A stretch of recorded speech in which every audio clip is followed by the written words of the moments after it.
Perdón, ya. Buenos días, si pueden, por favor, recuerden activar las cámaras para que nos podamos ver, nos podamos saludar.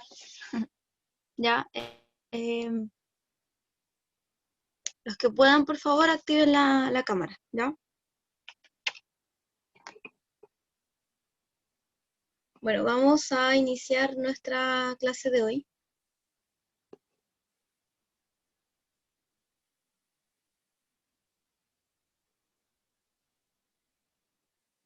Ya. A ver, la clase pasada estuvimos viendo cómo se daba esto de la función comunicativa e interactiva en los distintos contextos de nuestra realidad. ¿Ya? Vimos entonces unos ejemplos que se mostraban en un video que hicieron unos estudiantes sobre un noticiero. ¿Ya? Y ahí en el noticiero veíamos distintas, ¿cierto? Funciones e interacciones con distintos propósitos, ¿verdad? Porque finalmente cuando hablamos de una función comunicativa e interactiva, nos referimos al contexto, al propósito que tiene el hablante y lo que espera, ¿cierto? O sea, la función comunicativa, el propósito que tiene, y la interactiva, lo que espera que se produzca en el que está escuchando, ¿ya? Entonces, si yo tengo como propósito que alguien me obedezca, yo doy una orden, ¿cierto? Y lo que espero entonces es precisamente que la otra persona haga lo que yo pedí, ¿ya? Esa sería la función interactiva.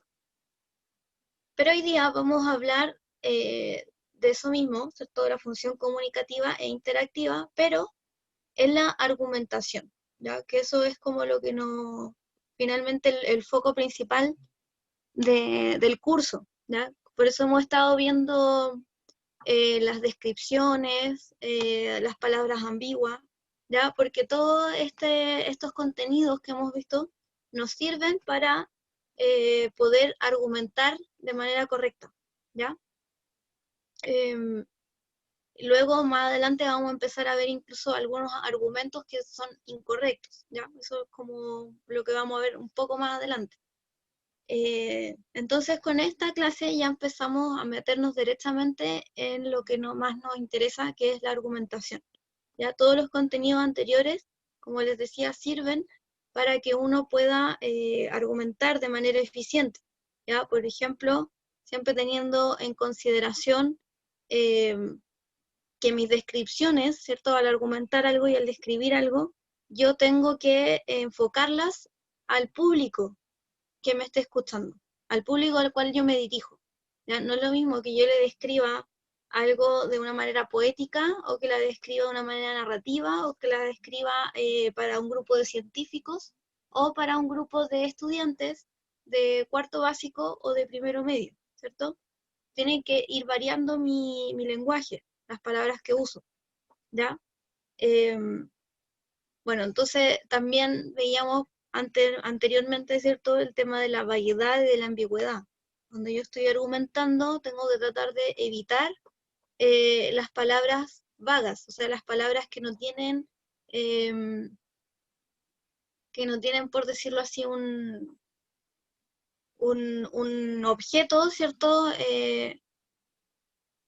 A ver, un significado claro, ¿ya? Porque yo si digo, pásame eso, ¿ya? El eso no se sabe qué es, ¿ya? No tiene un significado establecido. El eso puede ser cualquier cosa, ¿ya? O fui para allá, pero nunca dije a dónde. Entonces tampoco se tiene la información completamente, ¿ya?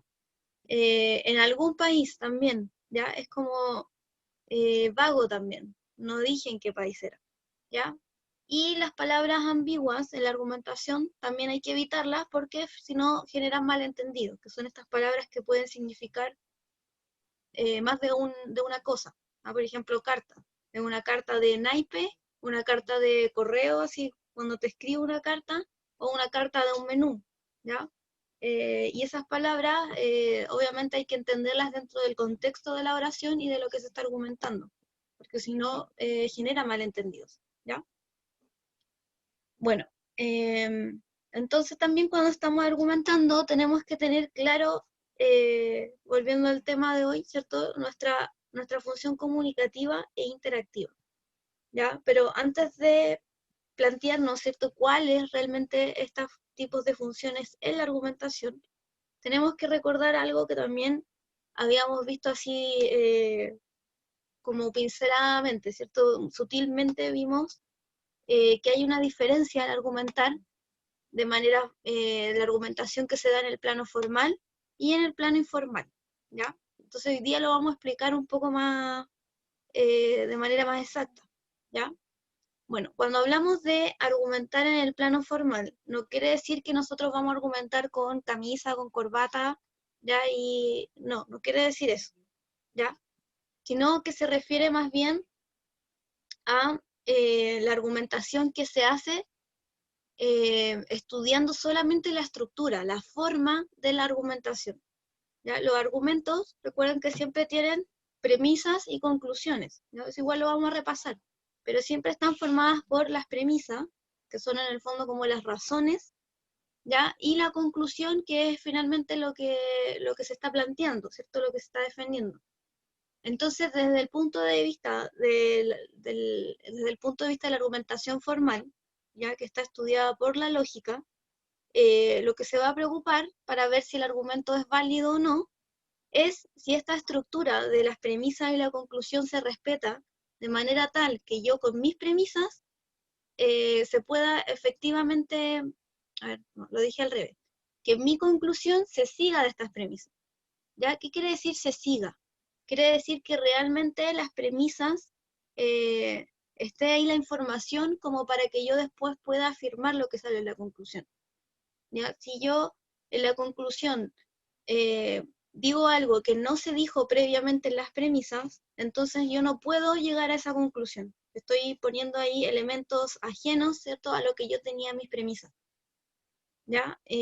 Lo que estudia la lógica es que si ambas premisas son verdaderas y mi conclusión también lo es, entonces ese es un argumento no solamente válido, donde mi premisa se sigue de mi, o sea, mi conclusión se sigue de mis premisas, sino que además sería sólido, ¿ya? Es sólido cuando mis premisas son verdaderas y mi conclusión es verdadera, ¿ya? Pero la solidez eh, no es no es tan importante, ¿cierto?, la argumentación formal, porque como les digo, lo que interesa más que nada es ver si la estructura del argumento es válida o no, ¿ya? Entonces la argumentación formal estudia, por ejemplo, los grupos, ¿cierto?, de afirmaciones como todo A es B, que en el fondo no estoy diciendo nada, ¿cierto? Solamente es la estructura de esta afirmación, ¿ya? Y saber que entonces el A, de cualquier tipo de A, está incluido en el grupo B, ¿ya? No puede haber un A que no sea B, ¿ya? Porque no se acepta el principio de contradicción en la argumentación formal. Yo no puedo decir, yo soy yo y no soy yo, ¿ya? Eso sería contradictorio. No puedo decir es de día y es de noche, ¿ya?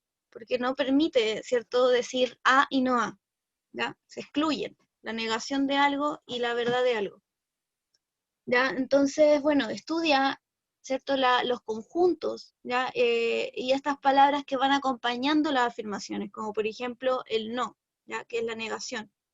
Entonces la negación tiene una tabla de verdad, mediante la cual yo puedo ver, por ejemplo, que si yo tengo P y digo que P es verdadero, y después tengo no P, o sea, la negación de P, entonces la negación de P tiene que ser falso, porque yo ya establecí que P es verdadero, ¿ya? Y al contrario, si yo establezco que P es una afirmación falsa, ¿ya? Cuando tengo la negación de P, entonces quiere decir que ahí sí es verdadera la negación, ¿ya? Porque P es falsa, ¿ya? Entonces de esa manera opera la lógica. Ya aquí tenemos la conjunción, que es cuando uno hace un enunciado del tipo, tengo hambre y sueño, ¿ya? Tengo hambre y sueño. Estoy afirmando dos cosas. Estoy afirmando que yo tengo hambre y que además tengo sueño, ¿ya? Y ahí en ese caso sí se permite decir un y, ¿cierto? No es lo mismo que al negar. Y bueno, también ahí tiene su tabla de verdad, ¿ya? Esto se llama tabla de verdad.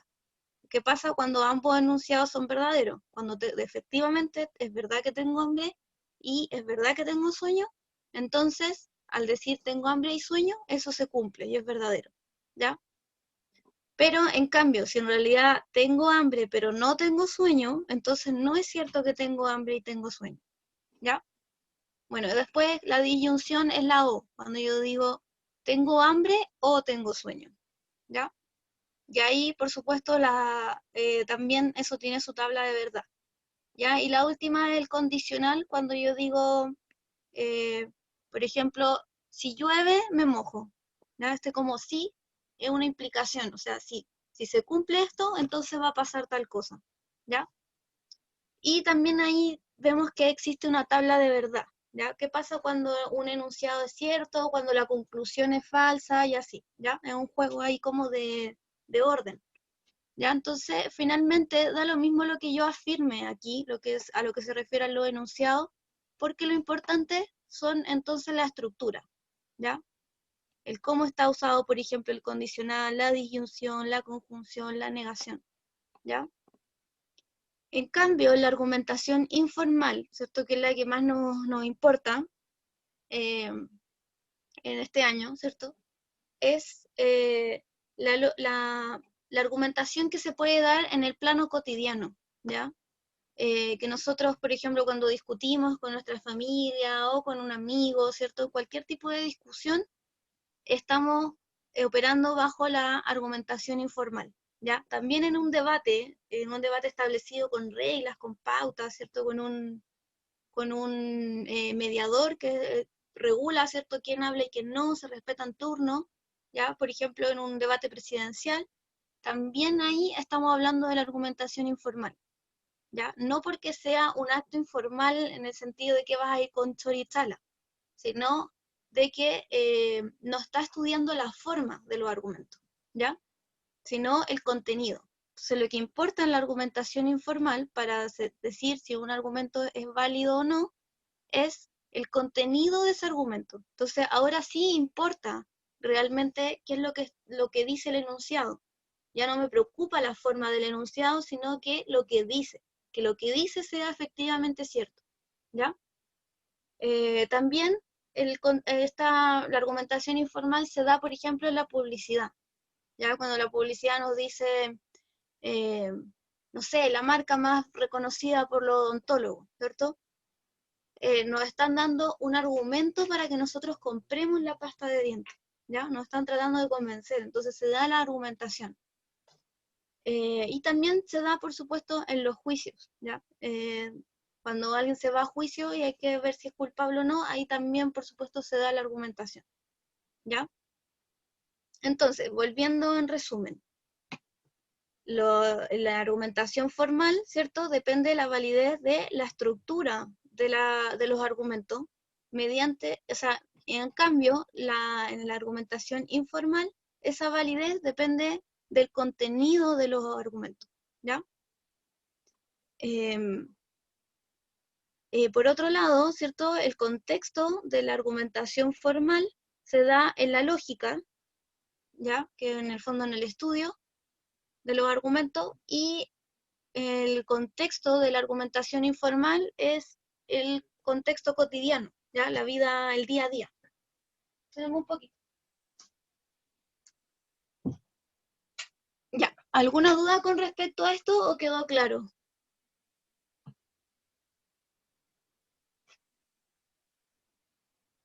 A ver si podemos seguir avanzando. ¿No hay dudas? Ya, vamos a ver de todas maneras un ejemplo, para que quede más claro. Ya, yo en el instructivo les dejé este link para que después ustedes puedan ver el caso del oso. ¿Ya? Y se trata de que viene un leñador que tiene un oso grande, peludo, ¿cierto? Baboso, con harto pelo fuerte, y lo quiere subir al tren, ¿ya? Al vagón de un tren. Pero hay un letrero y en la estación que dice que no se puede ingresar con perros a los vagones del tren, ¿ya? Entonces ahí dice, se prohíbe ingresar con perros a los vagones del tren. Y firma el jefe de la estación, ya que representa el derecho entonces de las vías ferrocarriles, ¿ya? Bueno, si nosotros argumentáramos, este gato pesado, perdón. Ya, al gato no lo pienso llevar en arriba del tren porque se porta muy mal. Ya. Desde la lógica formal, ¿cierto? Nosotros podríamos decir, mira, la lógica, ¿cierto? Siempre tiene, en los silogismos hay dos premisas, que son esta, y la conclusión, aquí lo mismo, ¿cierto? Entonces, miren, por ejemplo, si yo digo está prohibido subir perros, ya esa es la premisa primero que se da. Lo segundo, mi oso no es un perro. Entonces concluyo que entonces sí puedo subir con mi oso, porque lo que se está prohibiendo es el ingreso de los perros, no de los osos. ¿Ya?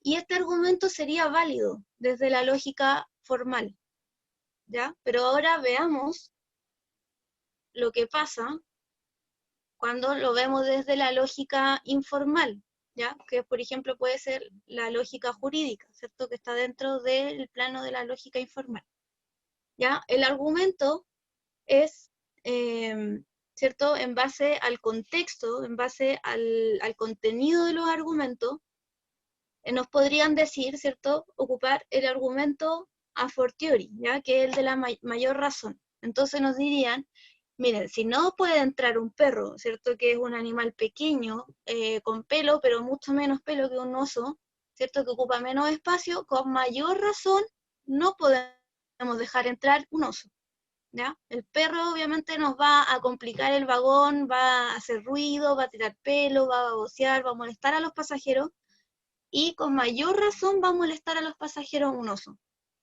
¿ya? Y eso es un argumento totalmente válido en el contexto, ¿verdad? Y el otro es el criterio teleológico, ya que la teleología quiere decir con el fin, la finalidad que tiene algo, ¿ya? Esa es la teleología. Entonces, si nosotros ocupamos un criterio en vista a la finalidad, ¿cierto?, de esta ley que se puso ahí de no ingresar con perros, ¿ya? Nos damos cuenta de que esa ley está hecha con el propósito de no perturbar el viaje de la gente en el tren, ¿ya? De no molestar. Entonces, claramente, un oso también podría molestar a los pasajeros, ¿ya? Y además con mayor razón va a molestar, ¿ya? Entonces, desde ese plan, desde ese punto de vista, efectivamente es válido, ¿cierto?, que no lo dejen entrar con un oso, a pesar de que no esté escrito, ¿ya? Bueno, ahora sí, no sé si se entiende aún más el ejemplo entonces entre lo que sería la lógica formal y la lógica informal. ¿Alguien tiene alguna duda?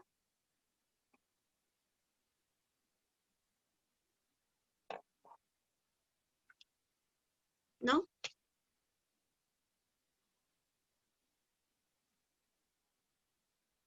Ya. Bueno, esperemos que no tengan ninguna duda. Matías Pávez. Ya. Entonces, teniendo ya todo esto en consideración, ¿cierto? Ya entendiendo a lo que apunta la lógica, o sea, la argumentación informal, ya vemos que la función comunicativa de la argumentación es precisamente convencer, ¿cierto? O sea, presentar tu argumento, ¿ya? Y para eso tú tienes que evaluar el punto de vista y los argumentos o las razones que presenta el hablante, ¿cierto? El que está hablando. Y ahí entonces tú vas a ver de qué te quiere convencer, ¿cierto? Entonces, por ejemplo, yo diría, ya, dentro de un comercial de Pepsodent, por ejemplo, o de Colgate, no sé, de cualquier marca, diría que la función comunicativa, ¿cierto?, es convencer a las personas de que, ahí me voy al punto de vista, de que compren, ¿cierto?, la marca Pepsodent o Colgate, ¿ya? Ahora, si veo la función interactiva, entonces, que es convencer, ¿cierto?, lograr que el interlocutor, o sea, las personas que están viendo ese comercial, consideren, ¿cierto?, que realmente si los odontólogos están diciendo que es la mejor, que es la mejor marca, y como ellos están encargados, ¿cierto?, de lo de la salud dental, entonces tiene que ser cierto que es la mejor marca, ¿ya? Porque lo están diciendo los odontólogos, ¿ya? Y entonces la idea es que ellos, los interlocutores, ¿cierto?, crean que nuestras razones, nuestros argumentos, ya sean suficientes como para poder aceptar el punto de vista, ¿ya? Bueno, y esto obviamente después se puede cuestionar, porque uno podría decir, ya a ver, la razón quizás es aceptable, ¿cierto? Como para que yo pudiese aceptar ese punto de vista, pero tampoco me están dando una información muy completa, porque en realidad no me están mostrando, ¿cierto? El estudio, si no sé, las entrevistas que se le hicieron a los odontólogos y realmente no me están diciendo cuántos odontólogos probaron efectivamente la pasta de dientes y decidieron que era mejor que las demás. ¿Ya? De hecho, hagan algún día el ejercicio cuando vayan al dentista y pregúntenle a los dentistas si hay realmente mucha diferencia entre una marca de pasta de dientes y otra, ¿ya? Y se van a sorprender de la respuesta que les van a dar. Ya. Bueno, aquí en lo que nos queda de clase, necesito que ustedes hablen, ¿ya? Porque esta parte no la puedo hacer yo, ¿ya? He hablado mucho ya, se me gasta la voz, no, mentira. Ya, a ver, la idea es entonces hacer un análisis de los argumentos, identificando entonces esto de la función comunicativa y la interactiva, ¿ya? Y también una apreciación personal. Entonces, vamos a leer este argumento y vamos a identificar en primer lugar cuál es el punto de vista que se defiende, ¿ya? O sea, de qué nos quiere convencer y qué razones presenta para convencernos, ¿ya? Dice, el reciente interés a nivel mundial en el cultivo de microalgas con fines energéticos, unido a la necesidad de disponer de tecnologías de tratamiento de aguas residuales medioambientalmente más sostenibles, ha hecho de los procesos de tratamiento de aguas residuales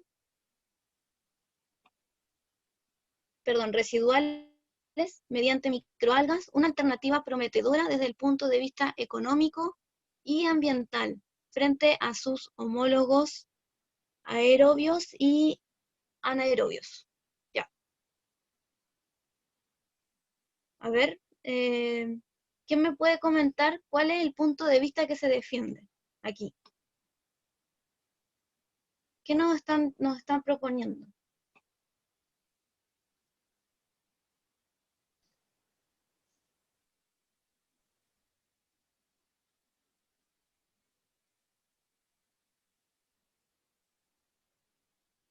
¿Qué pasa con la participación hoy día?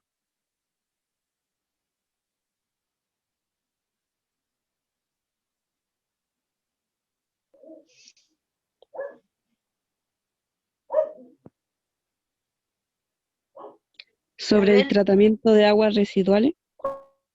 ya, ¿cierto? O sea, ese es el tema de lo que se está hablando, ¿cierto? ¿Ya? Sí, ¿Y qué es lo que sostiene sobre el tratamiento de esa agua?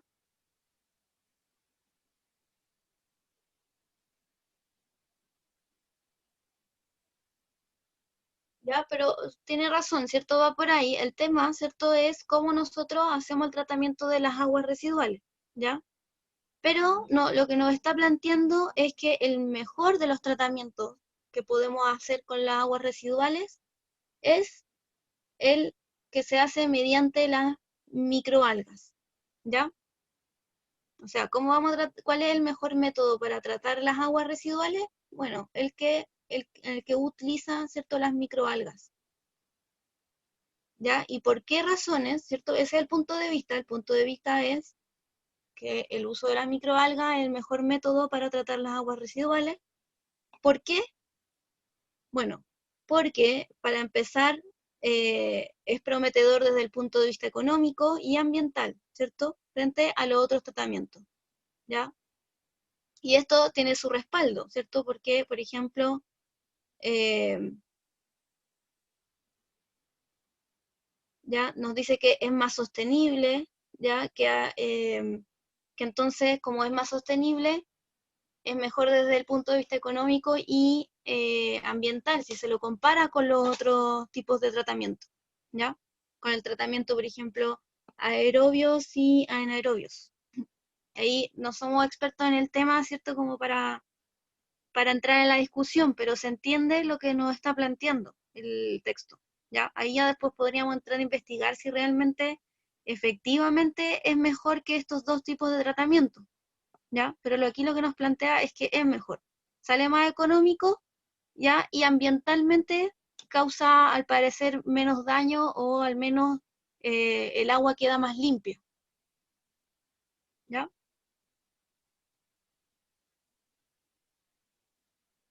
Bueno, y bueno, entonces, desde nuestra apreciación personal, ¿cierto? La pregunta sería si nos convence este planteamiento, quizás tendríamos que decir que no tenemos información suficiente como quizás para tomar un punto de vista nosotros, ¿cierto? Tendríamos que entrar a investigar, ¿ya? Pero, por ejemplo, si nos hubiesen puesto aquí de dónde salió la investigación, por ejemplo, según la investigación llamada tanto, tanto, de la universidad tanto, tanto, tantos, bla, bla, bla, ¿cierto? Quizás nos habría parecido incluso más convincente, porque ya sabemos de dónde sale esa información, ¿ya? Entonces, bueno, ¿qué contraargumentos podrían existir, ¿cierto? Porque no somos expertos en el tema, para rechazar esta postura, ¿ya? Por ejemplo, un estudio que presente realmente eh, que, por ejemplo, un tratamiento homólogo, ¿cierto?, del tipo aerobios, ya puede ser más económico si se la utiliza de cierta forma, supongamos, ¿ya? Podríamos encontrar ese tipo de contraargumentos, motivos, ¿ya? Bueno, a ustedes hacen el siguiente, ya, de Adolf Hitler, ya, derrotemos a los enemigos de Alemania, un discurso que dio el 10 de abril de 1923.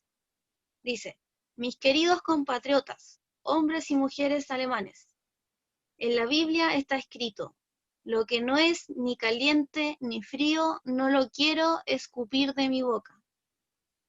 Perdón, lo quiero escupir de mi boca, ¿ya? Lo que no es caliente ni frío, lo quiero escupir de mi boca. Esta frase del gran nazareno ha conservado hasta el día de hoy su honda validez. El que quiera deambular por el camino del medio debe renunciar a la consecución de, de grandes y máximas metas. Hasta el día de hoy, los términos medios, lo tibio, también, perdón, los términos medios y lo tibio también han seguido siendo la maldición de Alemania. Ya, aquí cuando habla de los términos medios y de lo tibio, de lo que no es caliente ni frío, ¿cierto? Está hablando de las cosas que son como ambiguas, que no son así tajantes y concretas. ¿Ya? Entonces, ¿qué? Nos quedan, nos quedan 10 minutos nomás, pero ahí alcanzamos si ustedes participan. ¿Qué es lo que está, cuál es el punto de vista que se está defendiendo? Lo puedo ahí. Hitler no quería ganar a medias, o perdía o ganaba. ¿Ya? Ya, por un lado, ¿cierto? Podemos pensar dentro además del contexto de lo que quería Hitler, ¿cierto? Era precisamente lo que... ¿Quién habló? No alcancé a ver. Yo, ¿Quién habló? Matías. ¿Ya? Matías, ¿cierto? Nos dice que lo que nos está planteando aquí Hitler, ¿cierto? Es que tenemos, si vamos a ir a derrotar a los enemigos, bueno, tenemos que ir con la determinación, ¿cierto? De efectivamente derrotarlos, ¿ya? No esos términos medios de decir, bueno, pero quizás me compadezco, quizás lo dejo vivo, no, tajantes, los vamos a derrotar y punto, ¿cierto? ¿Ya? Así que eso es lo que nos está tratando de convencer, ¿ya? Bien, bien Matías. Matías era, ¿cierto? sí, Eh, bueno, entonces, ¿qué argumentos o razones nos da para convencernos de que vayamos a enfrentarnos a nuestro enemigo con determinación, sin vacilar, ¿cierto? Una razón, un argumento que nos da un texto de la Biblia. ¿Ya? Sí, se está respaldando, ¿cierto?, en las palabras de la Biblia, de Jesús. ya como Alemania, mucha gente era bien creyente en esa época, se valió, ¿cierto?, de esta argumentación más religiosa, ¿ya? O sea, Dios mismo nos dice que nosotros no seamos ambiguos, ¿cierto? Que la gente esta que es como tibia, ¿cierto? Que no es capaz de ser concreta y recta, ir por un camino, ¿cierto? Y determinada, realmente uno no lo quiere, ¿cierto? Lo quiere escupir de la boca, porque no quiere algo que sea intermedio, quiere algo que sea ahí, tajante, ¿ya? Y además, ¿qué más nos dice? Además, el otro argumento que podemos encontrar, además de que Dios mismo nos dice, ¿cierto?, que no hay que ser así ambiguo. Hay otra más, hay dos más. Entonces, bueno, se relacionan. Donde Lo que dice, ocurre por... A ver, la Catalina nos dice, lo que pasa por el camino del medio debe renunciar a grandes metas. Claro, el argumento ahí que está presente, ¿cierto? Es decir, si nosotros hacemos las cosas así nomás, ¿cierto? Y no las hacemos de manera determinada, ¿cierto? Y con convicción, realmente guiándonos, ¿cierto? Por los principios que tenemos desde el nacionalsocialismo, ¿cierto? Apegándonos a eso, eh, entonces no vamos a conseguir grandes metas, ¿ya? El que no lo hace de esa manera con determinación, entonces nunca va a conseguir efectivamente las grandes metas que tenemos. O somos determinados o no conseguimos nada, ¿ya? Bien, Catalina, ese era el otro argumento, ¿cierto? Ya, y el tercer argumento que se relaciona un poco con lo que nos plantea Catalina, ¿cuál es? A ver si lo pillan. donde dice, hasta el día de hoy los términos medio y lo tibio también han seguido siendo la maldición de Alemania. Bien, ¿cierto? Perfecto. Nos dice que si Alemania está en crisis hoy en día, ¿cierto? Ha sido porque efectivamente ha faltado gente con determinación que esté guiando a Alemania. Por eso tuvo que venir a él, ¿cierto? Adolf Hitler a poner mano dura ahí, ¿cierto? Y con el nacionalsocialismo hacer que toda Alemania efectivamente trabajaran bajo una misma meta, con un mismo objetivo, ¿ya? Si ponemos mano blanda, ¿cierto? La gente se nos dispersa, se nos entibia y finalmente no hace lo que tiene que hacer, ¿ya? Eso es lo que nos dice ahí Hitler, ¿ya? Nos presenta entonces esos tres tipos de argumentos, ¿ya? Alemania está así, está mal, todos los problemas que ha tenido Alemania es porque la gente no ha sido determinada, no ha tenido convicción, ¿ya? Bueno, ahora hablemos de la apreciación personal. ¿A ustedes les convence este planteamiento o no? Yo creo que depende igual, ¿Ya? ¿Cómo porque uno eso? si estaba en esos tiempos, de más que los convencían, porque las personas eran muy creyentes en ese tiempo. Ya, entonces, claro, Ángel nos dice, si nosotros somos creyentes, nos va a convencer porque ahí está ocupando, ¿cierto? Precisamente algo que habla a Dios, ¿cierto? A Dios parece que no le gusta la gente ambigua, siempre está, esto es correcto o es pecado, no hay un término ambiguo, no hay así como una maldad a medias, eres bueno o malo, te vas al cielo o te vas al infierno, ¿ya? Así que nos convencería También esto, tampoco no iban a hacer algo que perjudicara a su país. ¿ya? Claro, también, ¿cierto? Si es que no éramos creyentes, también nosotros íbamos a decir, oye, en realidad, ¿cierto?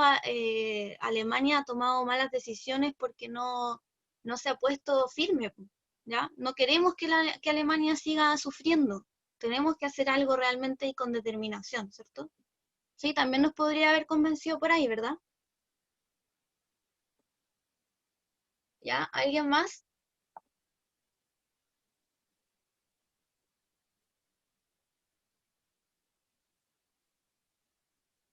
Quedan perdiendo ellos mismos, dice la Catalina. Claro. Bueno, yo también concuerdo con ustedes, creo que los argumentos que está dando en realidad son bastante convincentes. Por ejemplo, a mí principalmente quizá esto de la Biblia no me convence tanto, ¿ya? Pero los demás argumentos, o sea, pensar que realmente si no nos ponemos todos a remar para el mismo lado y con determinación, ¿cierto? Vamos a seguir en esta crisis, estamos ahí en ese contexto, yo creo que es bastante fuerte el argumento, ¿ya? La argumentación está bien, independiente obviamente de que quizás no estamos de acuerdo con realmente la ideología alemana, ¿cierto? No estamos de acuerdo con la ideología alemana en el caso de cuando ya empieza a generar intolerancia, ¿cierto? Hacia las demás religiones, hacia las demás culturas, y hacia, bueno, un montón de cosas, ¿cierto? Pero el argumento está bien, ¿ya? De hecho, Adolf Hitler fue como bien conocido y consiguió muchos seguidores precisamente por lo mismo, porque era realmente muy inteligente, manejaba muy bien las palabras, daba unos discursos, pero así magníficos, ¿ya? El poder de la oratoria, del convencimiento.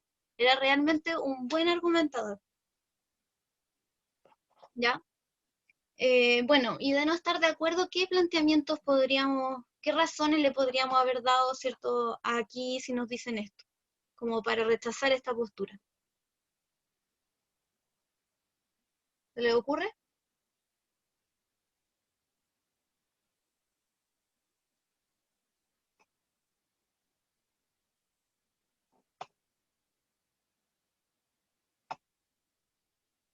Por ejemplo, yo creo que una de las cosas que alguien podría estar en desacuerdo es decirle,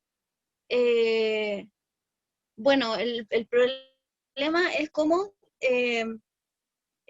por decirlo así, determinar qué sería lo efectivamente correcto para Alemania. O sea, ¿por qué tenemos que pensar que solamente hay una respuesta o un modo de hacer las cosas? ¿Ya? Y si no todos los alemanes queremos lo mismo. Por ejemplo, ¿qué pasa si no todos los alemanes queremos ir a la guerra porque no todos los alemanes consideramos al enemigo como enemigo?